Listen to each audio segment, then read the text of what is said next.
1947 का वो साल जो आज़ादी की 19वीं वर्षगांठ मनाने के बाद भी आज भी नहीं भुलाया जाता है।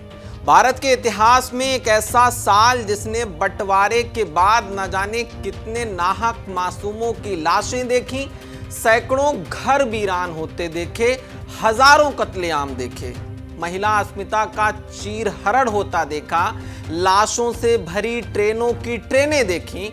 आज भी जब भी कोई 1947 की बात करता है तो आज़ादी का वो सवेरा तो याद आता ही है, लेकिन उसके साथ याद आता है वो बड़ी मात्रा में किया गया नरसंहार जिससे रूह सिहर उठती है। वो एक टीस जो शायद कभी भुलाई नहीं जा सकती। इस टीस को स्कूलों में हम सभी को बचपन से बखूबी पढ़ाया गया है। स्कूलों में NCERT की किताबें इस दर्द को चीख चीख कर बयां करती आई हैं, लेकिन अब इन किताबों के मॉड्यूल्स में सरकार ने कुछ बड़े बदलाव किए हैं। बता दें कि देश के बंटवारे का दर्द बयां करने के लिए प्रधानमंत्री नरेंद्र मोदी ने आज से कुछ साल पहले 14 अगस्त 2021 को विभाजन विभीषिका स्मृति दिवस घोषित किया था। अब इसी सिलसिले में NCERT ने कक्षा 6 से 8 और 9 से 12 तक के विद्यार्थियों के लिए 2 नए खास मॉड्यूल्स तैयार किए हैं, जिन्हें जारी भी कर दिया गया है। नियमित किताबों से अलग इन मॉड्यूल्स में बंटवारे के कारणों, हालातों और उनके असर की कहानियों को सरल भाषा में समझाया गया है। मॉड्यूल्स के मुताबिक भारत के बंटवारे के लिए कोई एक खास शख्स जिम्मेदार नहीं है, बल्कि इसके 3 किरदार थे। पहला किरदार मोहम्मद अली जिन्ना, दूसरा किरदार कांग्रेस और तीसरा किरदार लॉर्ड माउंटबेटन। NCERT का कहना है कि जिन्ना की मांग, कांग्रेस की मजबूरी और माउंटबेटन की जल्दबाजी, इन सब ने मिलकर भारत को 2 हिस्सों में तकसीम कर दिया और कभी न मिटने वाला दर्द दिया। इन्हीं मॉड्यूल्स में बताया गया है कि 1940 के लाहौर अधिवेशन में मुस्लिम लीग के लीडर मोहम्मद अली जिन्ना ने साफ साफ शब्दों में कहा था कि हिंदू और मुसलमान 2 अलग अलग सभ्यताओं से आते हैं, उनकी सामाजिक परंपराएं, साहित्य, यहाँ तक कि उनके नायक और महाकाव्य तक अलग अलग हैं, इसीलिए दोनों एक साथ एक देश में नहीं रह सकते। यही मांग आगे जाकर बंटवारे और पाकिस्तान की नींव बनी। दूसरी तरफ कांग्रेस शुरू से ही बंटवारे के खिलाफ थी, लेकिन हालात ऐसे बन गए कि सरदार वल्लभ भाई पटेल और पंडित जवाहरलाल नेहरू को भारत का विभाजन स्वीकार करना पड़ा। सरदार पटेल का एक बयान भी मॉड्यूल में दर्ज किया गया है, जिसमें उन्होंने कहा है कि देश को रणभूमि बना दिया गया है, दोनों समुदाय अब शांति से साथ नहीं रह सकते, ऐसे में गृह युद्ध से बेहतर है कि बंटवारा हो। यानी पटेल देश के बंटवारे को एक कड़वी दवा की तरह मानते थे, जिसे पिए बगैर देश का सांप्रदायिक बुखार ठीक नहीं हो सकता था।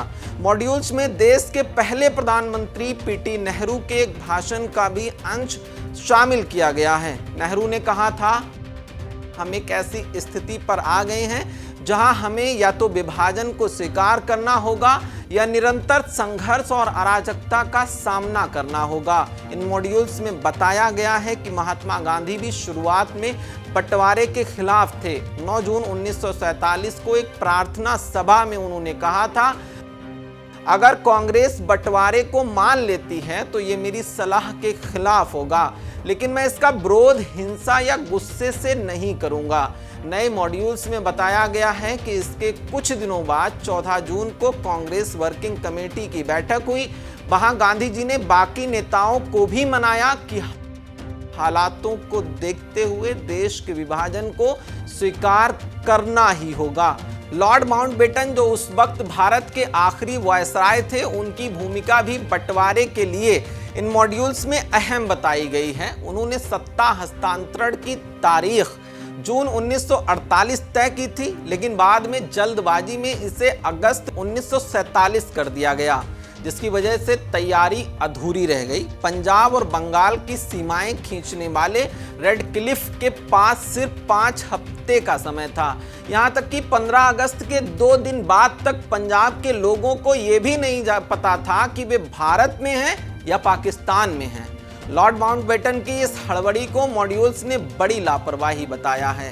ये जानकारी मॉड्यूल्स के विभाजन के दोषी टॉपिक में जोड़ी गई है। कुल मिलाकर इन मॉड्यूल्स के अनुसार 1947 और 1950 के बीच विभाजन ने भारत की एकता को खंडित किया, शत्रुता सीमाएं बनाई, सामूहिक हत्याएं और विस्थापन को बढ़ावा दिया, सांप्रदायिक अविश्वास को गहरा किया, पंजाब और बंगाल की अर्थव्यवस्थाओं को तबाह कर दिया, जम्मू कश्मीर को सामाजिक, आर्थिक और जनसंख्या के तौर पर पतन के रास्ते पर डाल दिया।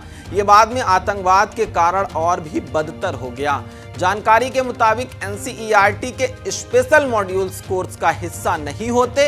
ये सप्लीमेंट्री मटेरियल होता है जो कोई खास टॉपिक बच्चों को समझाने के लिए तैयार किया जाता है। इसे पोस्टर्स, चर्चाओं और वाद विवाद के द्वारा बच्चों को पढ़ाया जाता है। हाल ही में ही ऑपरेशन सिंदूर को भी स्पेशल मॉड्यूल में जोड़ा गया था। स्पेशल मॉड्यूल्स की प्रस्तावना में पीएम नरेंद्र मोदी के शब्दों को भी शामिल किया गया है। पीएम मोदी ने कहा था, बंटवारे के दर्द को कभी भुलाया नहीं जा सकता। हमारी लाखों बहनें और भाई विस्थापित हो गए और लोगों की नासमझी और नफरती हिंसा के कारण कई जानें गईं। संघर्षों और बलिदान की याद में हमारे लोग 14 अगस्त को विभाजन विभीषिका स्मृति दिवस के रूप में मनाएंगे।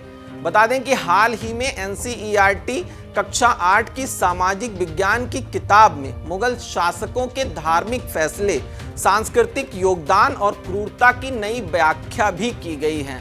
ये किताब 2025-26 एकेडमिक सेशन से ही स्कूलों में लागू होगी।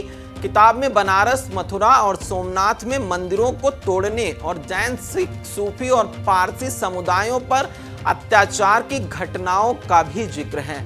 इस बारे में NCERT के एक अधिकारी ने कहा, इतिहास की घटनाओं को मिटाया या नकारा नहीं जा सकता, लेकिन आज किसी को उनके लिए दोषी ठहराना गलत होगा। सत्ता की लालसा, अत्याचार या गलत महत्वाकांक्षाओं की शुरुआत को समझना ही ऐसे भविष्य को बनाने का सही तरीका है जहां ये घटनाएं दोबारा ना हो।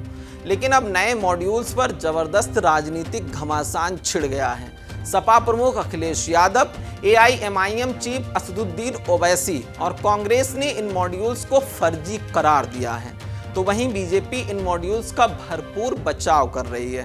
फिलहाल अभी के लिए इतना ही। मेरा नाम खुशनूर है, कैमरे के पीछे हमारे सहयोगी मोनू हैं और आप देख रहे हैं पंजाब केसरी TV। बहुत बहुत शुक्रिया आपका।